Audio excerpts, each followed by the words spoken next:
Hey there, everybody, and welcome back to the Plant Path.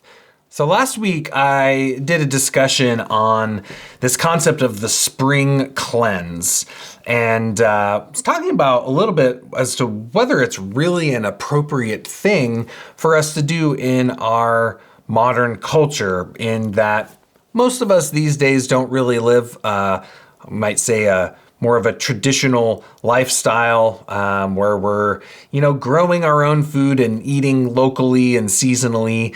And, the globalization of food and distribution and things like that has made it so that many of us can eat relatively fresh food throughout all seasons.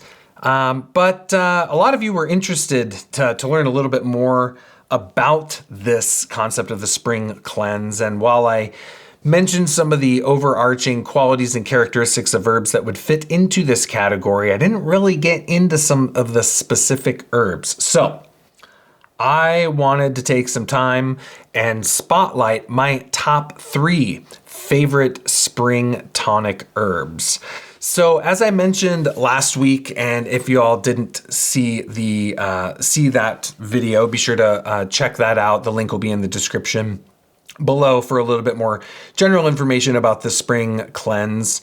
But the general category of herbs that we want to be considering here are going to be those that are mild alterative type remedies and the nutritive tonics.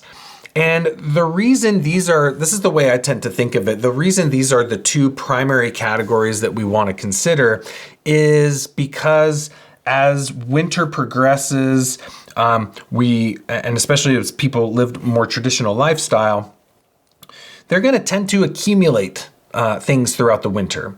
They're going to accumulate dampness. They're going to accumulate cold. Things are going to tend to stagnate and slow down and get stuck in their GI and their liver and their extracellular fluids. Right? They're just going to kind of accumulate some toxicity throughout the winter. And when I say toxicity, I don't necessarily mean pesticides and things like that. I'm really speaking to more just your basic metabolic waste products that simply aren't being eliminated as efficiently and effectively. And that's really where the category of the mild alternatives comes in. Now, conversely, if you're not eating a very diverse diet in the winter, maybe a lot of sundries, preserved food, canned food, a lot of meat, then it's likely that you will develop a degree of nutrient deficiencies, micronutrients, minerals, vitamins, etc., that can oftentimes be found in much more abundant sources in oftentimes more above ground plants. So above ground plant parts rather, that typically we aren't able to gather in the winter because everything's died back. So the nutritive tonics are useful there to help to nourish and build up any deficiencies that we may have developed through the winter months. So I'd like to spotlight 3 of my favorite remedies here that I think fit into this category nicely. Obviously, I'm not inventing these herbs being in this category. These are very traditional uses of these plants, and they're some of my favorites. So the first one is burdock root. This is Arctium lapa. And I like to specify the root of burdock, for one, because you can harvest the root of burdock in the springtime. And that's to be contrasted with the seed of burdock, which is also used as a medicine. That medicine is used more in Chinese medicine and a little less so in Western herbalism, though it is, but it has a little bit of a different property. So here we're specifically speaking to burdock root. Now, I like to call burdock root the all-purpose alternative. I think this is one of the best mild, broad spectrum alternative remedies in the Western materia medica. I just really, really like this plant for a multitude of reasons. It has a broad spectrum of action in terms of its affinities. Right? It's operating on the gastrointestinal tract. It's working on the liver, a little bit on the gallbladder. the blood. And when I say blood, I'm really speaking to kind of the greater blood, which in my opinion involves also the extracellular fluid, the lymphatics, the skin, the kidneys. This herb is very broad in its action, and that's why I like to call it the all-purpose alternative. Now, the taste of burdock root I find to be quite pleasant. I mean, this is a culinary herb, not used so much in cooking, in Western cooking, but definitely popular in Japanese culinary arts, where it is under the name gobo. So the gobo root is burdock root, and it can be sliced and added to stir fries and things like that. But it makes a really fantastic food, as well as a great herb as well. So because it's used as a food, the taste is not too horrible. We'll find many of the especially stronger alternative herbs tend to be foul tasting, I guess we could say, call it like that. Like many of them tend to be quite bitter. But the milder alternatives here tend to have a little bit of a nicer taste. So it's mildly bitter, like slightly. I'm a super taster when it comes to bitter. So any minor amount of bitter and I'm like, woo, really hits me. Burdock, I can drink straight burdock decoction, no problem. It's slightly sweet. And it has a little bit of a mineral, salty taste to it, which typically indicates the presence of lots of minerals and nutrients. So what we see with burdock in terms of its primary actions, it's a mild alterative and anti-discratic. And in that way, we find that specifically as an alterative, it is anti-discratic, so cleansing to the blood, extracellular fluid. It is mildly diuretic, so it will help move through the kidneys and the urinary tract. It's a slightly bitter tonic, so it'll move digestion a little bit. It will definitely be working through the liver. I tend to think of the liver as being central to burdock root. I think the liver is kind of the main targeted affinity that it has, and a lot of everything else it does is kind of a result of the effect on the liver. That's just my kind of internal understanding of it, the way I think about it. But it does affect all of these other parts of the body. And it is lymphagogue, and that's a major way that it's used for lymphatic swelling, lymphatic stagnation. People get sick or have some immune issues, and they get swollen lymph nodes. Burdock root is really, really good remedy to consider. It's very mild. There's much stronger lymphatic remedies like phytolacca or poke root. That's like on the other end of the spectrum, very, very strong herb. Burdock is very mild here. Now, one of the things that I also really appreciate about the spring tonic property of burdock is that it's very rich in inulin, and inulin is a prebiotic sugar. So it's a starch that essentially feeds the beneficial flora in the digestive system. And so it's got this really cool property where on the one hand, it's very, mildly cleansing and detoxifying, right? Through the blood, the liver, the lymph, the kidney, the liver, kidneys, and the liver. And to an extent, the GI is a mild bitter tonic. But then at the same time, it's also nutritive and restorative, right? It's full of inulin. It's full of nutrients that just nourish the body as a whole. And especially good for restoring the microbiome of the digestive tract. It's very common for people these days with dysbiosis, digestive issues, to really focus on probiotics, and supplemental probiotics, or eating fermented food. And that's good, but on a grander scale, we also have to think, well, what's the food for the probiotics? Like, what do the probiotics need to eat to survive? And that would be many of these prebiotic sugars, or what are referred to as fructooligosaccharides, of which inulin is a really good one. And burdock is very, very rich in inulin. I believe burdock root is the most rich source of inulin in at least in the Western herbs. The other big ones would be dandelion root or Taraxacum officinale, and then elecampane or inula, which is I think where they got the name for inulin, came from Inula helenium, elecampane root.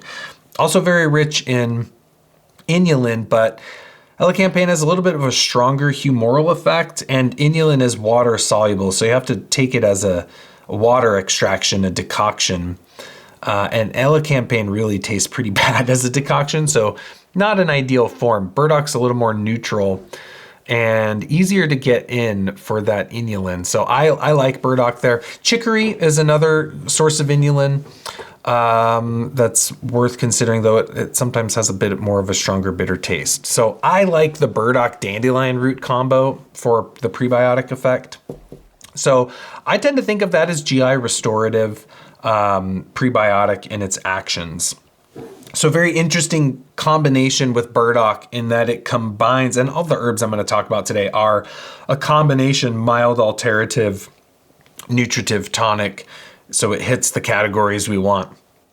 Now, energetically, I like burdock here too because it's pretty neutral. It's not, we would say it's slightly cooling. Okay, very, very slightly cooling because it's a little bit bitter. I have not found burdock to make someone that has a cold constitution overly cold. I have not noticed that. I've given it as a simple to people that are cold and not noticed any complaint. They never complained about it to me. I would directly ask them. And no one has ever said that they get overly cold from burdock. So yes, it's slightly cooling, but I don't think it's enough so to shift someone constitutionally over to the end of the spectrum that would be defined as cold. But it's slightly cool that it can cool off a bit of heat and inflammation. And that's worth mentioning actually with the Spring Tonic quality, I suppose, or situation, right? Why would we would do it? Because when you emerge out of that winter, that damp accumulation that can happen, the stagnation, can actually trigger an inflammatory response. And so this is where we get the pattern of bad blood syndrome. There's stagnation, there's poor excretion of waste products.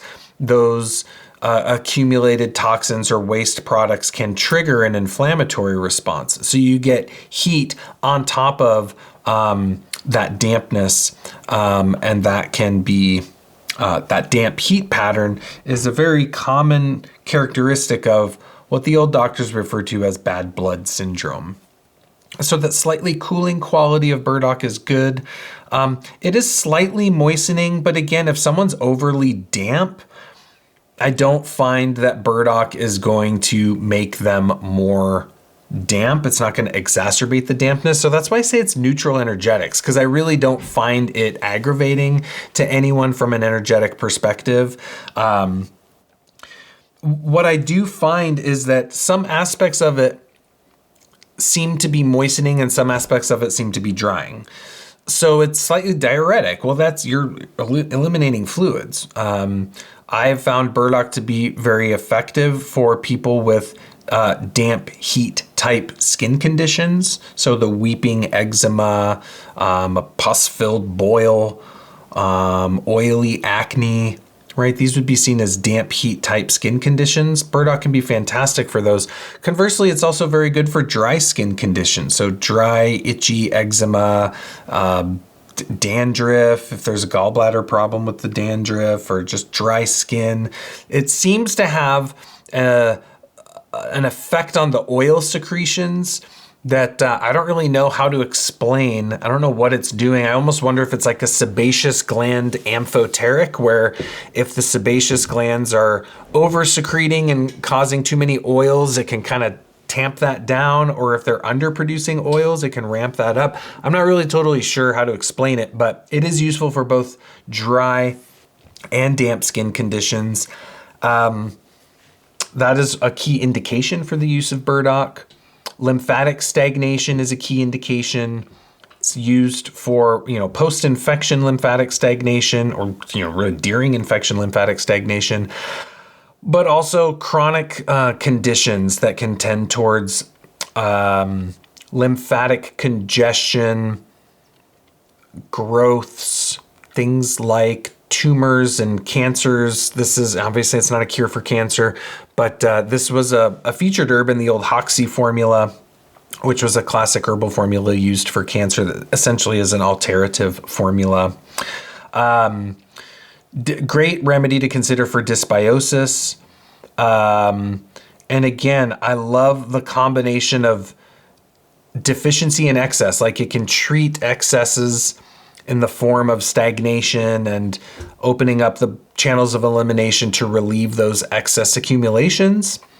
And at the same time, it can nourish deficiency and weakness and emaciation, and the slight bitterness will help get the digestion going and help absorb nutrients a little bit better. It's not a strong bitter. So when someone's in a state of weakness, emaciation, poor digestive function, sometimes using really strong, like bitter tonic remedies is not ideal because they're already kind of weak. You want to use a milder remedy. So I think burdock is nice here. And of course, I mentioned the oily aspects of the skin are well addressed by burdock. So these are some of my, obviously it's not the most, usually if I'm going to speak about an herb in full depth, it takes me, 2+ hours, but I think this is a good overview of burdock root, Arctium lapa. All right, I just want to take a super quick pause here because when this is coming out, big announcement. This is our final day of enrollment for our Astro Herbalism course for our 2025 enrollment period. So I want to make sure that you all know that you can join our Astro Herbalism online course right now at a discounted rate. You get additional bonus modules when you join now. This is the time to level up your clinical herbalism skills and learn how to integrate the practice of astrological medicine in your approach. So be sure to head on over to evolutionaryherbalism.com. Enrollment closes tonight at midnight Pacific Standard Time. And I truly hope to see you in there. If you miss out, fear not. Next week, we're going to be opening up our enrollment for our Botanical Constellations course. So be sure to keep your eye on that.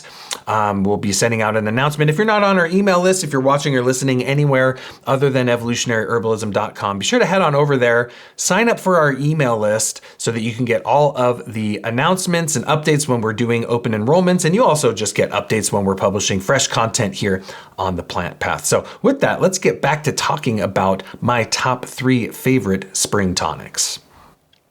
Second herb is dandelion leaf. This is Taraxacum officinale. I think of the leaf of dandelion as the universal diuretic. It is bitter in taste. Now, the earlier spring dandelion greens are going to be less bitter. The longer they go, the bigger they get, the more bitter they get. The more latex they have in them, the more bitter they are. So the earliest dandelion greens, they'll be bitter. They're just not going to be as bitter as the older leaves. So it's bitter in taste, has a slight mineral salt taste, which again is indicative of minerals. Now, whereas burdock is really pretty broad spectrum in its action, I find dandelion leaf to be a little bit more targeted. So I think of it more as a kidney, urinary tract alterative. Now it's bitter, and so it will be acting on the liver as well. And in that way, it'll have some digestive stimulant effects like most things that taste bitter, but that's not really a main way that it's used. It's really mostly used as a diuretic. And so I think of it as a diuretic alterative. Now, what's cool about dandelion leaf is that it is what we would refer to as a non-irritating, potassium-sparing diuretic. What does that mean? Well, non-irritating, it's not going to stimulate the kidneys and irritate them to increase urine output. Like juniper berry tends to be more like that. It's more of an aquaretic. It's actually working through mineral exchange, sodium and potassium, electrolyte balance, things like that. Now, the problem with most, say, prescription diuretics like thiazide or loop diuretics is that you have to take them with potassium pills because that increased diuresis is causing you to lose potassium. Nature, in its brilliance, creates an herb like dandelion leaf that has ample amounts of potassium, like tons of potassium. So you drink the dandelion leaf, you get the diuretic effect, but it helps your body remain replete with potassium. So that's a really interesting and unique property there. And again, is a very good example of a mild alternative nutritive tonic. So in that way, the diuretic effect of really any herb that is diuretic, but in this case, dandelion leaf, will aid in the draining of dampness constitutionally. And that is oftentimes, in some instances, an effect that we are going for when we're considering the spring cleansing. And this can be really useful here in the case of dyscrasias of the blood, especially uric acid accumulations, where people maybe get achy in their body, joint pains, muscle aches and pains due to accumulation of metabolic waste products. Diuretics are commonly really useful for doing that. So we have this dynamic of the mineral-rich tonic and the alternative in dandelion leaf. Now, unlike burdock, dandelion leaf is a little bit more humorally active. So it has definitely more of a cooling, energetic. It's not slight, but it's also not really, really strong. It's a cooling herb. And it is going to be drying because of its diuretic effect. So it is increasing urine output that will generally dry you out. So some of the main indications that I tend to think of for dandelion leaf really is dampness. Anytime I'm seeing dampness, especially in the form of edema, I think of dandelion leaf. It's one of my go-to herbs for people that maybe have a little bit of elevated blood pressure, and we need to drain some dampness from the system. Dandelion leaf is just really reliable. It's really a useful remedy. And again, I just like that it's got some nutrition there too, which in general, most modern people are ironically overfed but undernourished. So anytime we can get herbs in them that have a good nutrient component to them is a good approach. I also like dandelion leaf if we do see some liver gallbladder insufficiency. So perhaps poor digestion of fats and oils oftentimes is a good indication for insufficiency in the liver and gallbladder. We can usually note that if when the person has a bowel movement, the stool is a little more pale in color, or if we were to see an oily sheen on the surface of the toilet water. This indicates that fats and oils are not being properly emulsified, which would indicate that there is an insufficient amount of bile, which would indicate that the gallbladder is either not secreting enough of it or at the wrong time, or that the liver is not producing enough of it. Either way, regardless of what stage in the pathway is having an issue, something that's bitter generally will aid with that. So a little liver gallbladder insufficiency is nicely addressed by the bitterness of dandelion leaf. And this is just a good herb for people that have vitamin mineral deficiencies. So anyone that has, I guess I tend to think of it in terms of weakness, emaciation, pale, maybe they have some form of anemia, whether that's iron deficiency anemia. Now, dandelion leaf is not super rich in iron, but it is rich in other nutrients and cofactors that are useful for building blood. So that's good to consider. Osteoporosis too is another one I think of. Bone weakness, muscle weakness, like they're just weak and they need nutrition. Someone that's just malnourished.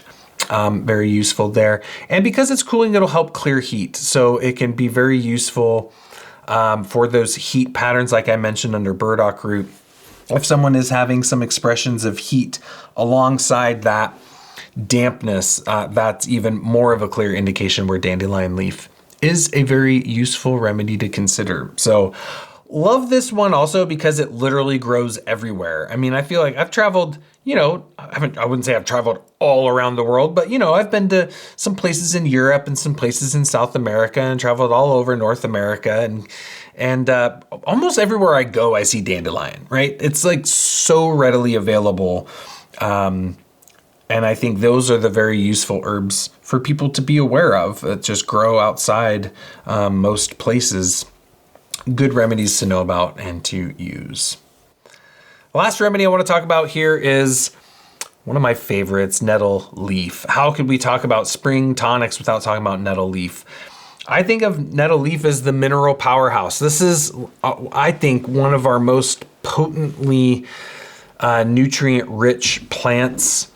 It's really incredible that it has such a unique medicinal virtue, but also has a really profound nutrient value and tastes as such that it can be incorporated into food pretty easily. Nettle or dandelion leaf, yeah, you could put dandelion leaf in salads for sure.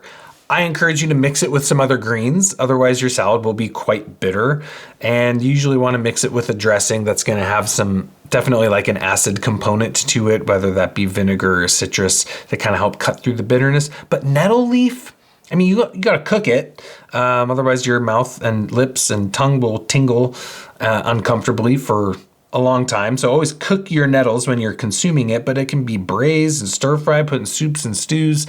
It's fantastic. I mean, it is a food herb. And I think incorporating it into the diet is just a really great general spring season rhythm to get into. If nettle does grow around you, get in the habit of harvesting a little nettles every week and putting it in your food. Okay, so properties of nettle leaf. I say nettle leaf because the seed is used and the root is used, and those are different medicines. So I'm really specifically talking about the leaf. Mineral salt is its primary flavor, which is why I think it works so well as a food. It's not bitter. It's not overly astringent. It has a bit of astringency to it, but for the most part, it's just a good salty green taste is the way I think of it, much like chard or kale or things like that. Main organ affinities, definitely kidneys and urinary tract again. So like dandelion leaf, it has a definite focus on the urinary tract. But unlike dandelion leaf, nettles is also working out in the blood and the extracellular fluid a bit more. It is also working through the liver to a degree, and also the lungs. And it's not an overly strong lung remedy. I find it nice in certain instances for the lungs. It's not like one of my major go-to respiratory remedies for coughs, but it does have a bit of I would say more of a strengthening tonic effect to the lungs. It's not necessarily expectorant per se, but it is useful if there's a lot of inflammation and heat and irritation in the respiratory tract. And I find it a little better up in the upper respiratory tract, sinuses, a lot of those rhinitis, allergy type symptoms in the upper respiratory tract. That's where I really like to use nettle. So this is like dandelion leaf. It's a diuretic alterative, so it will increase urine output. And it is better described as an aquaretic because, again, it's very, very mineral and nutrient rich. So it is going to drain fluids from the system, but it will also replenish minerals that might be lost through that diuretic effect. It's also a great antidiscratic like burdock root. So I really like it for cleansing the blood, the greater blood, and oftentimes skin conditions that can emerge from that. So I like it for irritable skin conditions, inflamed skin conditions. It's very, very nice in that context. It is a mild tonic astringent, so it will help to tonify the tissues a little bit. I especially like that in the urinary tract. There's been some instances where folks have, say, some minor bleeding in the urinary tract from, say, a UTI, and nettle leaf can help astringe that.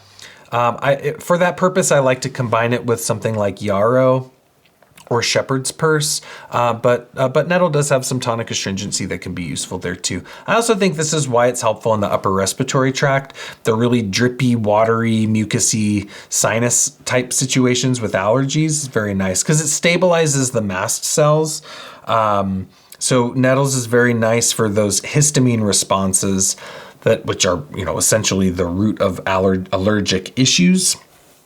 So the inflammation of allergy, nettle leaf is very much nicely attuned to, whether that be seasonal allergies, environmental allergies, or whether that be, ate the food that I'm a bit intolerant to or allergic to and experiencing some inflammation from that. Taking ample amounts. You got to take a lot of nettle leaf, right? It's not like, I'll take a capsule. It's like, you should probably take 6 capsules or something like that every hour. You got to take a lot of it, but it does work. It is nutritive tonic for sure. This herb is very rich in minerals, very rich in vitamins, very rich in amino acids. And also, interestingly enough, it has neurotransmitters. So it is very rich in, interestingly, histamine. It's also rich in, I believe, acetylcholine. And was it serotonin too? I can't remember if serotonin, maybe not serotonin, but I do think acetylcholine. Neurotransmitters, very interesting. Not many herbs have neurotransmitters in them. So that's a pretty interesting property of nettle leaf specifically. And then the last property is inflammation modulating. As I noted, very, very nice for inflammatory situations within the body, especially on the skin, especially allergies like I was mentioning. Now it's cool in nature.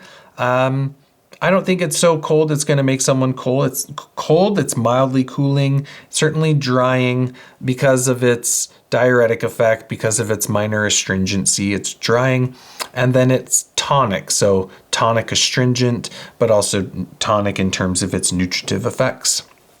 So I really like, for the indications of nettle leaf, I like it for just overt nutrient deficiencies. So anemia, it builds the blood very nicely. It is, rich in iron. So nettle leaf is very good for iron deficiency anemia, folate deficiency anemia, like many different types of anemia. I think nettle leaf is a key herb. Osteoporosis, many nutrients that help build bone. And general just weakness, emaciation, nutrient deficiencies. If you see someone that's really skinny and doesn't eat enough food, or they have a very poor diet and they're lacking nutrition, consider nettle leaf. It's just very useful in that regard. Now, because of that nutrient deficiency, we can see people have tissue weakness. So the skin might be weak, like they cut very easily. Their wounds don't heal quickly. The skin is like almost like papery thin. And that can also translate into their circulatory system. So their capillary beds are weak, or what we might call capillary fragility. And this tends to lead to predisposition towards easy bruising. So people just very mildly bump into something and they get a bruise. You can also see capillary fragility sometimes in the cheeks of people. If you can see red, broken blood vessels and capillaries there. Sometimes you can see that in the skin. You can see tissue weakness if people get varicose veins, hemorrhoids. These can all be signs of a need for nutrients. So weakness in the tissue and in the skin, easy bruising, respiratory inflammation like allergies, sinuses, weakness in the kidneys. So I like nettle leaf as a recovery herb from urinary tract infections, just to tone up the bladder, tone up the ureters and the urethra, flush any residual things out as a diuretic, and just strengthen the kidneys as a whole. So I like it for UTIs. I mean, in UTI formulas as a tea, but also for the recovery from UTIs. And it is very nice for eliminating uric acid. So joint pain that's like gouty or gouty arthritis, people that get those kind of mineral deposits in the joints. Again, that's usually an indication you need to be, someone tends to be a little on the acidic side. We want to get the alkalinity up. Nettles is very rich in chlorophyll, so it is going to be a bit alkalizing to the system. And all in all, just a fantastic spring tonic. I really love nettles. Nettles has been a big part of my life and my family's life, my wife and our kids now too, picking nettles every spring and putting them in our soups and stews, drying some out for later on. And we really love our nettles. And I live in Washington where nettles literally grows everywhere where we live, so we can harvest tons of it just off of our property. So how do you use it? So, we've been talking about these 3 herbs. There's lots of others. I would say some of my runner-ups would be chickweed or Stellaria media is a very close runner-up, a good nutritive alternative, mineral-rich, mild alternative. And then I would say the second runner-up that I also really like is red clover, Trifolium praetens. Very mild lymphatic alternative, good respiratory remedy, mild respiratory remedy, and very nutritive as well. So those are some of the couple of my runner-ups. I like chickweed and red clover too, but alas, I tend to speak for a long time when I start talking plants. And it's hard for me to cram 5 into 30 minutes. It's probably even hard for me to cram 3 into 30 minutes. So, but how do you use these? Well, I personally like these herbs in water extracts. I think this is a good way to take these remedies, especially for the nutritive components. So in general, most nutritive substances will not extract that well in a hydroethanolic menstruum or a tincture unless you're preparing spagyrics. The spagyric extract will definitely have minerals in there, but most people are not using spagyrics, making spagyrics, buying spagyrics, or just buying regular tinctures. Those will not have any minerals in them. So I think these herbs are best used in bulk form, prepared into decoctions. Now I like nettle leaf and dandelion leaf also prepared as decoctions. They can be infused well. I prefer long-standing infusions for those. But if you're going to use these 3 herbs together, I just decoct them together. Typically, we generally only want to decoct tough plant parts like roots, barks, dried berries typically should be decocted too. So burdock definitely should be decocted. Dandelion leaf and nettle leaf can be infused for a long period of time, but to simplify things, I just generally decoct it with the burdock. That means a very low simmer. You don't want it. You just want a very gentle bubble every once in a while type simmer, not like a rolling boil. So I typically use 1 to 2 teaspoons of each herb in 12, 16 ounces of water and gently simmer that for 30 minutes. Take it off the heat and then let it sit for another 30 minutes. So about an hour long, about a 30-minute decoction, 30-minute infusion. I think that's a good basic general place to start. Certainly you can infuse it for much longer if you want. And I always do that with the lid on. There's no major volatile oils you have to worry about evaporating. But I just prefer to keep lids on when I'm doing decocting. Now, you could equal parts of the herbs. You could just blend those herbs together in equal parts and do a tablespoon per cup of tea. That's another simple way to go about it. Now, a couple augmentations you could consider. If you were to drink that formula for a period of time and find you're getting dry, mainly because of the diuretic effects of the nettle leaf and dandelion leaf, you could add a slight amount of marshmallow root, maybe a half part to maybe even a full part of marshmallow root to help bring a little bit of moistening effect to that formula. And also, if you were to notice you were feeling maybe a little bit cold, they're all slightly cooling remedies. I would say the dandelion leaf is the most cold out of the 3, and it's not even that cold. But if you were to be like, ooh, boy, I drink that tea and I start to feel kind of cold, you could add a small amount of ginger, and you could just put a slice of fresh ginger in the tea when you're doing the decoction. You could use ginger powder. You could use dried ginger root in a small amount just to warm it up a little bit and make it a little bit more balanced for your constitution. That's totally a reasonable thing to do. And of course, adds some nice medicinal virtues to the formula as well. So ginger and marshmallow, I like to add to spring tonic type formulas just to make sure they don't get too drying and to warm up some of the cooling effects of those herbs. So, well, while we covered dandelion and nettle and some of these herbs in a little bit more depth, there sure are a number more of spring tonics out there that have a wonderful mild alterative and nutritive tonic effect. And if you want to experience some of these remedies for yourself, I encourage you to head on over to naturesofiaspagirics.com and check out our high quality, certified organic or wild crafted ethically spagyric extracts of these plants.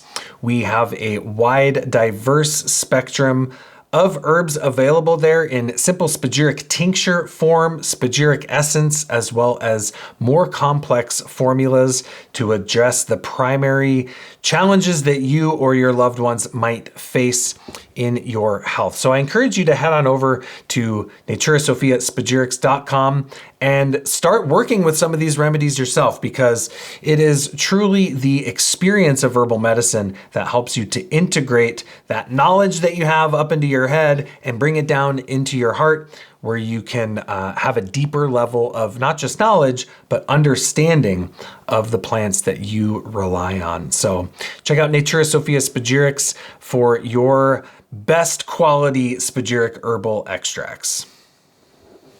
That's it for our discussion of my top 3 spring tonics. I hope you enjoyed that. And if you did, do me a favor and hit the like button, hit the subscribe button. It really does help support the channel in ways that I don't even understand, but I just know that it helps. So I appreciate the likes, appreciate the subscribes and shares. And if you got value out of this, please do that. It does help support us here. If you're watching this anywhere or listening anywhere but our website, head over to evolutionaryherbalism.com to learn more about what we are up to over at the School of Evolutionary Herbalism. And if you are interested in working with some of these remedies, head on over to Natura Sophia Spagirics. This is our spagyric product line. If you're interested in discovering the unique effects of spagyrically prepared herbal medicines and want to work with some of these spring tonics, I encourage you to check out what we have over there at Natura Sophia Spagirics.com. So thanks so much for making it to the end of this video. That also helps support us. I appreciate it very, very much. And until the next one, take care and be well.